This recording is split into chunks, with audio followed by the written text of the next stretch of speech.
Hoy venimos a presentar la vida de Friedrich Nietzsche. Nuestros nombres son Valentina Costa, Dana Guzmán, Laura Hernández, del curso 11-2 y del Colegio Divino Maestro. Friedrich Nietzsche nació el 15 de octubre de 1844 en Rocken, actual Alemania. Filósofo alemán nacionalizado suizo. Su padre, un ministro luterano, murió cuando él tenía 5 años y fue educado por su madre en una casa donde vivían su abuela, 2 tías y una hermana. Su abuelo y su padre fueron pastores protestantes, por lo que se educó en un ambiente religioso. Estudió filología clásica en las universidades de Bonn y Leipzig. Obtuvo la cátedra extraordinaria de la Universidad de Basilea y fue nombrado profesor honorario de filología griega en la Universidad de Basilea con tan solo 24 años, obteniendo de esta manera la tan anhelada ciudadanía suiza. Allí entabla amistad con Burckhardt y Overbeck. En 1872 publica su primer libro, el cual sería llamado El nacimiento de la tragedia en el espíritu de la música. Alrededor de los años 1873 y 1876 realiza 4 ensayos, los cuales al pasar los años serían recogidos y titulados como textos inadecuados. Su delicada salud, que lo afectó desde que era joven, por su poca vista y sus constantes jaquecas, le obligó a retirarse en 1889.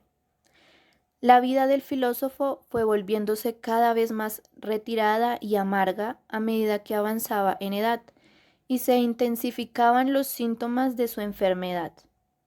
En 1882 pretendió en matrimonio a la poetisa Lou Andrés Salomé, por quien fue rechazado, tras lo cual se recluyó definitivamente en su trabajo.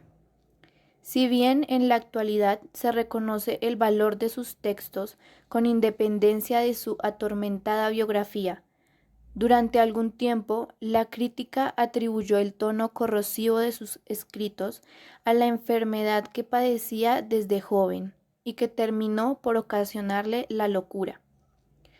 Los últimos 11 años de su vida los pasó recluido, primero en un centro de Basilea y más tarde en otro de Naumburg, hasta que sufrió una crisis nerviosa de la que nunca se recuperó. Años después, se conoce que su encierre se debe a que se desconocía por completo la enfermedad que éste padecía. Murió en la locura completa y encerrado en una celda en Weimar, a sus 55 años, el 25 de agosto de 1900. Anécdotas. En el colegio escribió un ensayo en el que defendía la existencia de Dios y se quemó la mano a propósito cuando en la escuela le dijeron que los héroes no existían. Otra anécdota es que se convirtió en lo opuesto a lo que era de niño. Salió andando un día del colegio mientras sus compañeros corrían para evitar la granizada que les caía. La madre le preguntó entonces: «Hijo, ¿por qué no has venido corriendo?». Y él respondió: «Porque nos han dicho que no corramos al salir de la escuela». Metafísica. La filosofía de Nietzsche se opondrá a un enfrentamiento radical con buena parte de la tradición filosófica occidental, oponiéndose a su dogmatismo, cuya raíz sitúa en Sócrates, Platón y la filosofía cristiana. La distinción y oposición realizada en sus primeras obras entre lo apolíneo y lo dionisiaico le llevará a desarrollar una original interpretación de la historia de la filosofía, según la cual el pensamiento se verá sometido a un alejamiento de la vida, a partir de la reflexión socrática que le llevará a oponerse a ella, negándola mediante la invención de una realidad trascendente dotada de características de estabilidad e inmutualidad, justo las contrarias de las que posee la única realidad que conocemos, contradictoria y cambiante. Nietzsche se opone al dualismo ontológico, fiel reflejo del dualismo platónico. Este mundo sensible e imperfecto, el otro mundo suprasensible y perfecto fundamentado de aquel.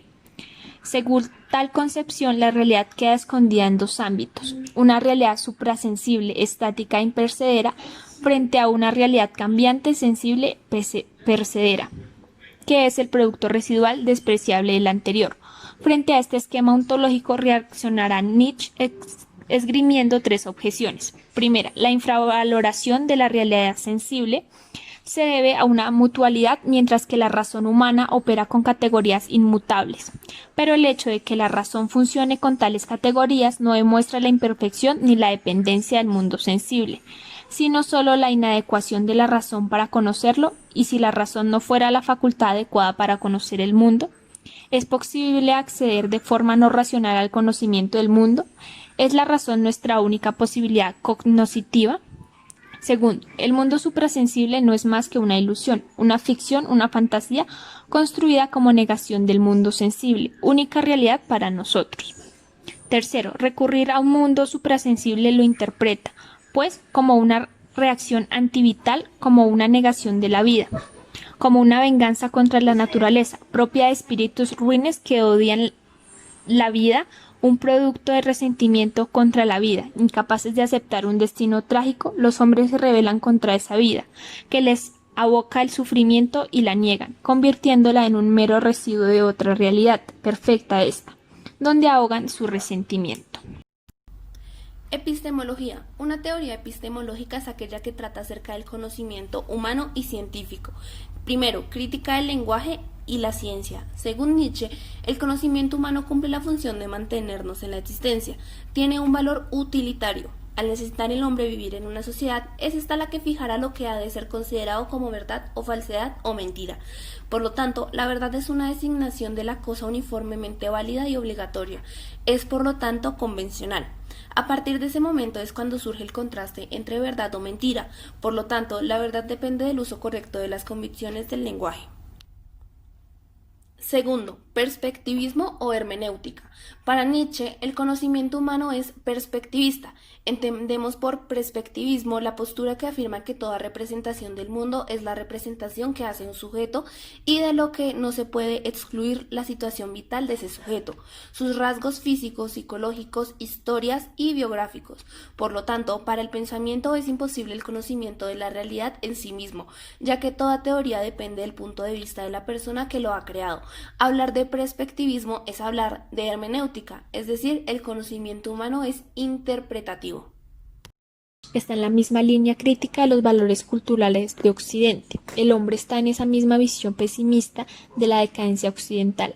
Para Nietzsche, el hombre es un ser miserable, desprecia la tierra, el cuerpo, el instinto, es un ser a medio hacer entre la bestia y el superhombre.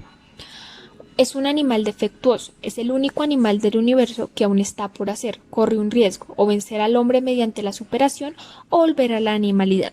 Este hombre se resiste a abandonar los valores del pasado y dar un nuevo sentido a la humanidad. Por lo tanto, el hombre tiene que ser superado, lo que significa que tiene que transformarse. El hombre no es un ser estático, inmóvil, sino que está dotado de una enorme capacidad creadora, y la manera de superarse es la voluntad de poder. La vida tiene una fuerza enorme, expansiva, está en proceso evolutivo constante que le hace ir hacia especies superiores. En este sentido de superación implica que para que el hombre llegue al superhombre tiene que superar la moral tradicional decadente y alienante y llegar a una nueva moral de acuerdo con la naturaleza. Este afán de superación le debe llevar a expulsar a Dios de su interior. Dios ha muerto y solo queda el hombre que se va superando hasta llegar al superhombre.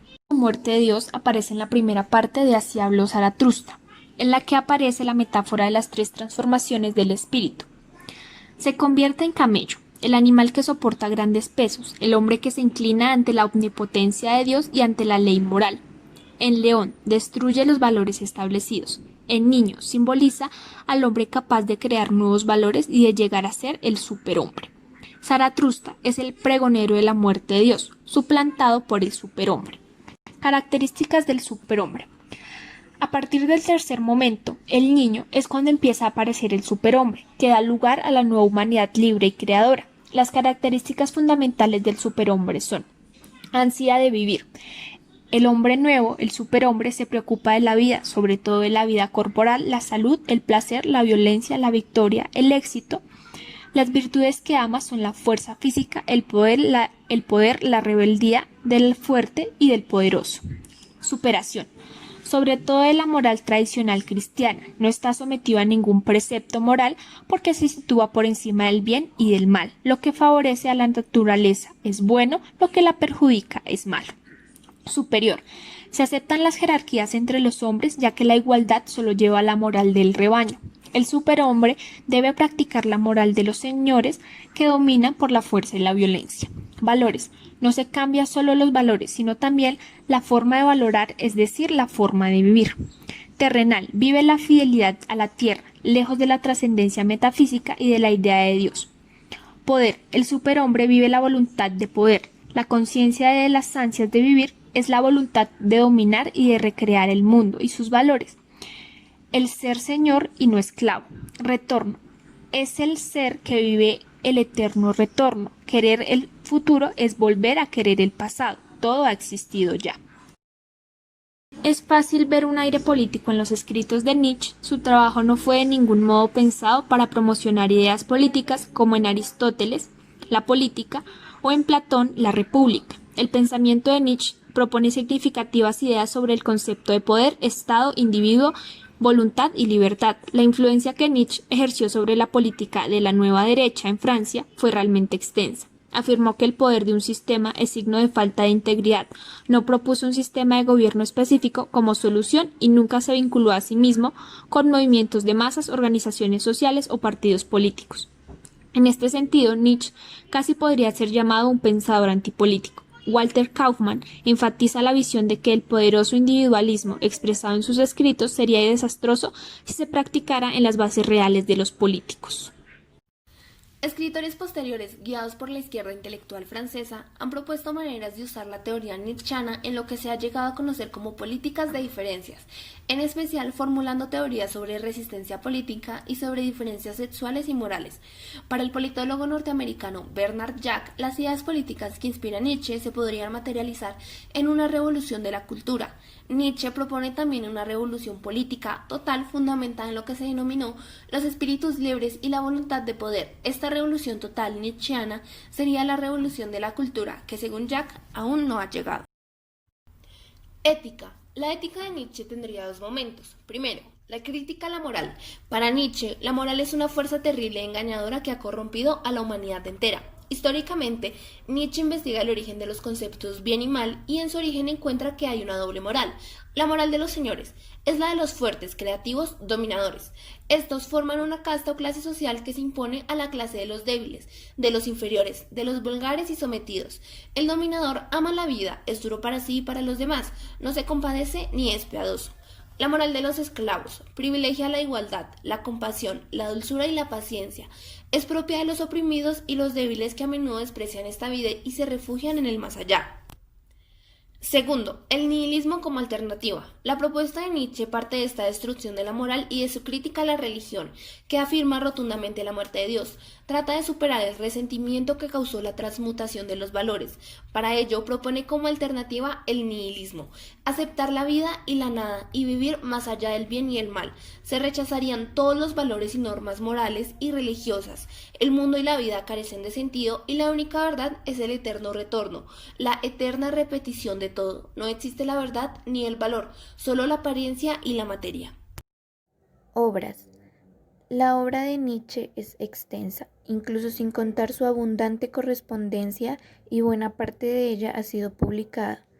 Obras de Nietzsche. 1872. El origen de la tragedia en el espíritu de la música. En 1874 se publicó la segunda edición, con algunas correcciones, y en 1886 la tercera, idéntica a la segunda, pero con el título ya definido.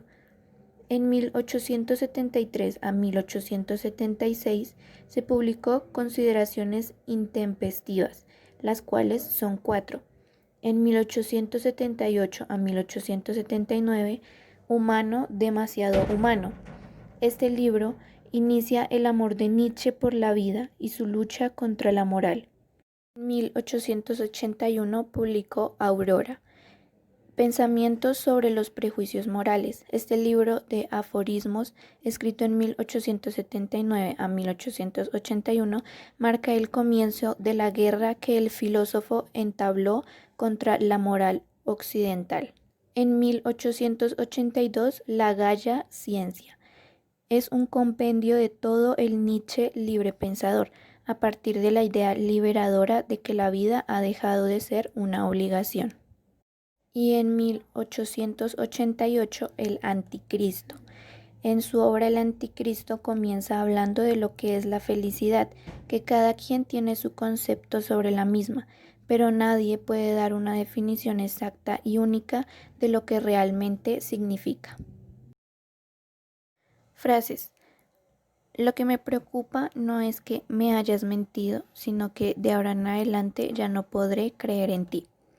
Así describía el autor su desconfianza hacia las personas que no eran sinceras, porque quien nos ha mentido una vez puede volver a hacerlo y por esta razón no se le tiene la misma confianza. Siempre hay algo de locura en el amor, pero siempre hay algo de razón en la locura. La paradoja de que a veces hay locos más cuerdos que los supuestos no locos es lo que el autor quiere indicar en esta frase. Cristiana de considerar al mundo feo y malo ha hecho al mundo feo y malo. Como anteriormente lo había dicho en su antropología, él no cree que el mundo tenga algo bueno o tenga algo malo, sino simplemente uno crea lo bueno y lo malo. Entonces, en el caso del cristianismo, el cristianismo creó lo que era bueno y malo y pues el mundo o el hombre se adaptó a ello, a lo que era bueno y malo y cada uno escogió como el camino que era bueno o malo. A veces la gente no quiere escuchar la verdad porque no quiere que sus ilusiones se vean destruidas. Lo que quiere decir Nietzsche aquí es que a veces la gente se hace ilusiones o expectativas acerca de algo y cuando no sale como esperaban o cuando les dicen que no va a ser así, pues tienen como una desilusión. La esperanza es el peor de los males, pues prolonga el tormento del hombre. Esto quiere decir que el hombre usa la esperanza como un medio de espera, de tiempo, el cual es utilizado como un símil de esperar, y el esperar hace que los nervios, terror, angustia y por ende la esperanza causen en el ser humano un desasiego, el cual deja una incertidumbre y causa horrores en la mente de cada uno. No existe nadie más inferior que aquellos que insisten en que todos somos iguales. Esto quiere decir que la persona que insiste, jura y prejura que cada ser humano es igual, solo cae en la ignorancia de su propio conocimiento banal, ya que cada persona tiene características únicas y cada persona es un mundo diferente, en todo tipo, desde lo físico hasta lo mental.